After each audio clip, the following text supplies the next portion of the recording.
Buenas tardes, nosotros somos el equipo número 4, conformados por De la Fuente Flores María de Lourdes, Ortega Lorenzadit y Rogerio Ramírez Karina Montserrat. En esta presentación hablaremos acerca de la convección forzada en un ducto y la influencia en los distintos parámetros. Como objetivos tenemos resolver problemas de convección forzada, analizar la influencia de los diferentes parámetros, identificar qué ecuaciones debemos utilizar, así como conocer los criterios para determinar la correlación que debe utilizarse. Y por último, usar hojas de Excel para realizar cálculos de transferencia de calor por convección forzada en tuberías. Buenas tardes. Antes vamos a recordar algunos conceptos clave, como lo es la convección, que es el modo de transferencia de calor que implica tanto la conducción como el movimiento del fluido, como se aprecia en la siguiente imagen, en la que dos superficies paralelas de diferente temperatura, hay en medio un fluido por el que fluye por el que se transfiere el calor. Siguiente, por favor. La convección se clasifica como natural o libre y convección forzada, según cómo se inicia el movimiento del fluido. En la convección forzada, el fluido se ve obligado a fluir sobre una superficie o una tubería por medios externos como una bomba o un ventilador. En la convección natural, cualquier movimiento de un fluido es causado por medios naturales como el efecto de flotabilidad, que se manifiesta como el aumento del fluido más caliente y la caída del fluido más frío. La convección también se clasifica en externa o interna, dependiendo de si el fluido se ve obligado a fluir sobre una superficie o una tubería.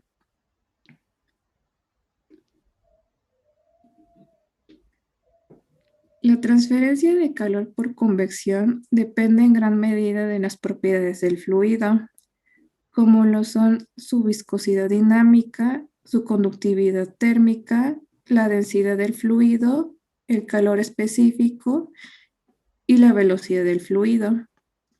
También depende de la geometría y la rugosidad de la superficie sólida, además del tipo de flujo del fluido, ya sea laminar o turbulento. Por lo tanto, esperamos que las relaciones de transferencia de calor por convección sean bastante complejas debido a la dependencia de la convección de tantas variables. Como también está relacionado la ley de enfriamiento de Newton, la cual se expresa en la siguiente fórmula, en la que el calor por convección está expresado por H, que es el coeficiente de transferencia de calor por convección, A, que es el área de la superficie, y delta T, que es la diferencia de la temperatura de la superficie menos la temperatura del fluido lejos de la superficie.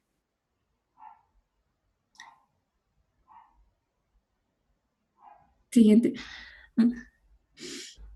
Para el cálculo de H, va a ser, aparte de los parámetros anteriormente mencionados, también se va a necesitar el uso de números adimensionales, como es el caso del número de Reynolds y el número de Nusselt, el cual el número de Reynolds se define como la transición del flujo laminar a turbulento y también depende de la geometría de la superficie, su rugosidad, la velocidad del fluido y la temperatura.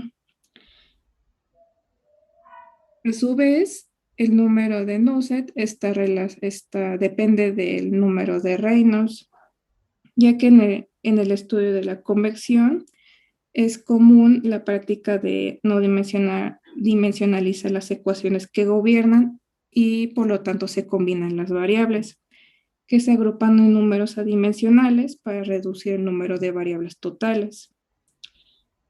El número de Nusselt se considera el coeficiente adimensional de transferencia de calor por convección. El número de Nusselt representa la mejora de la transferencia de calor a través de una capa de fluido como resultado de la convección en relación con la conducción a través de la misma capa de fluido. Es decir, cuanto mayor sea el número de Nusselt, más efectiva será la convección.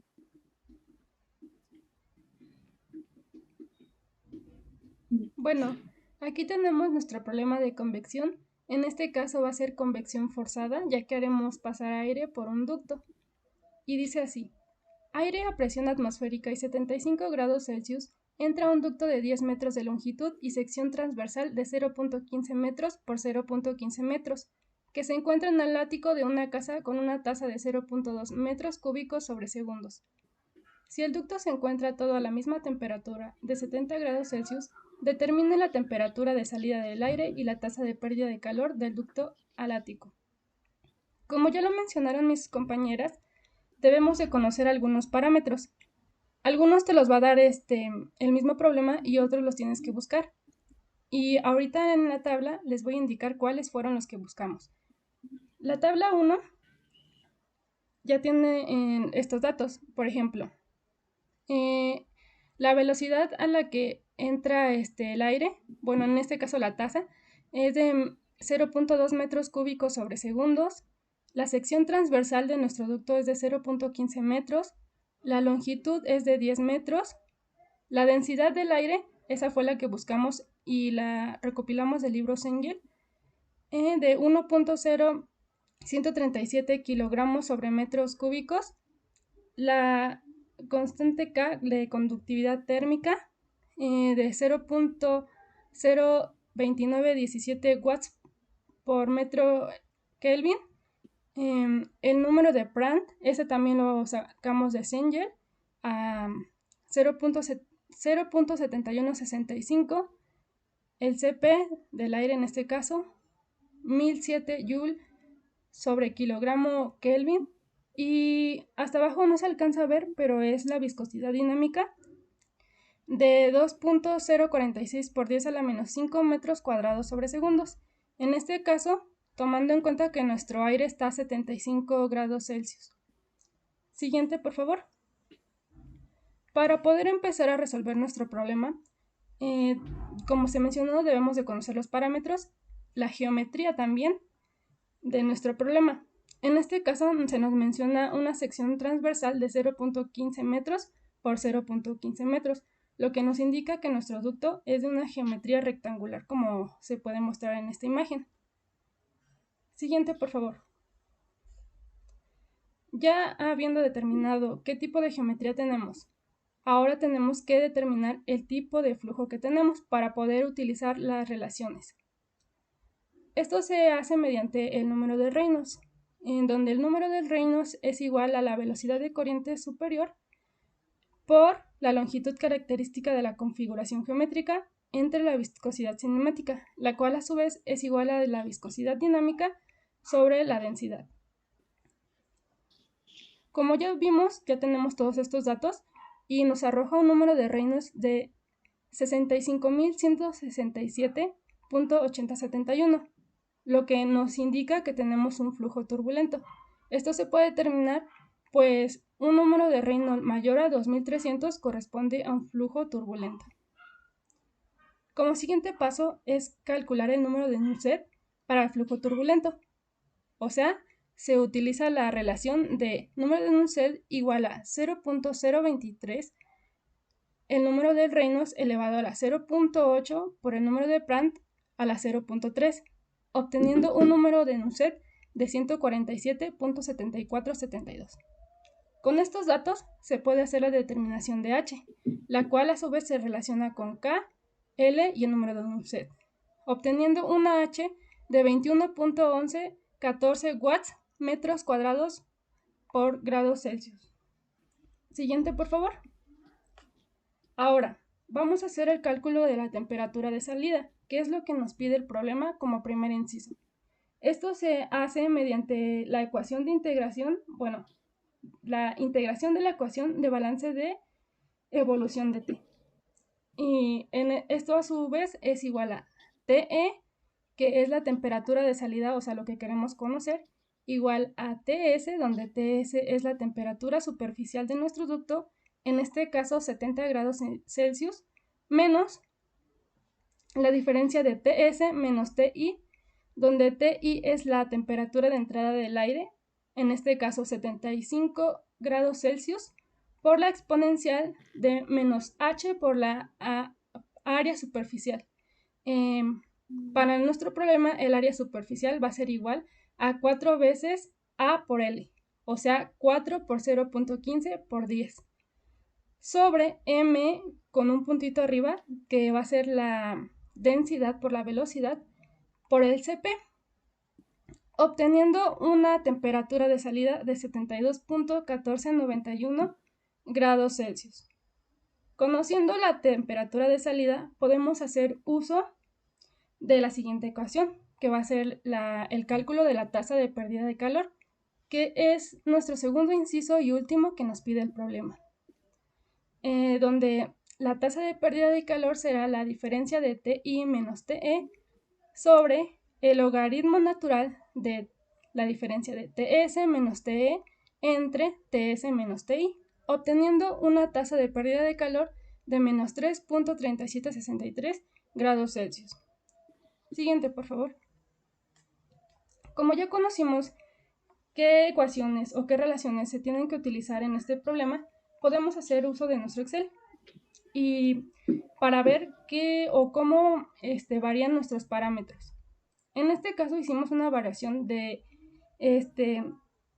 la sección transversal y la entrada del flujo de aire, por lo que se observa que a valores pequeños, por así decirlo, o menores de 0.15, que no fue nuestra sección transversal, obtenemos una tasa de pérdida de calor menor,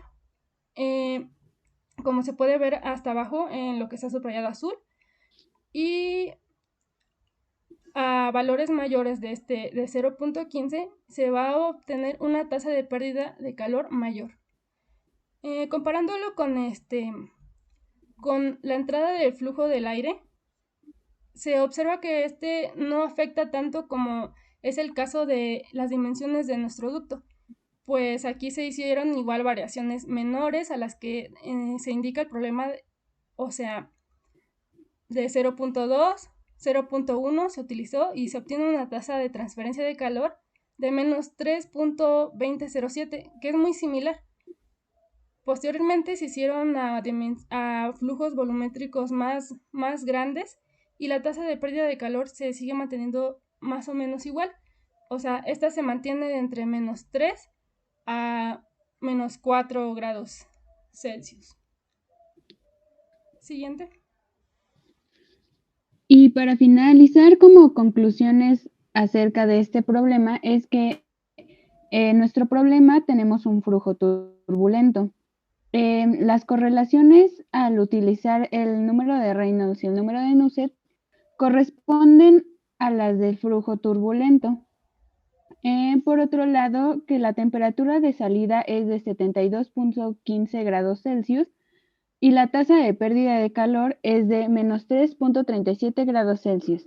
Por último, sabemos que si combinamos las variables, puede existir un flujo más turbulento o uno que tienda a laminar según los números de Reynolds obtenidos. Aquí vemos la bibliografía consultada. Y por nuestra parte sería todo. Muchas gracias por su atención.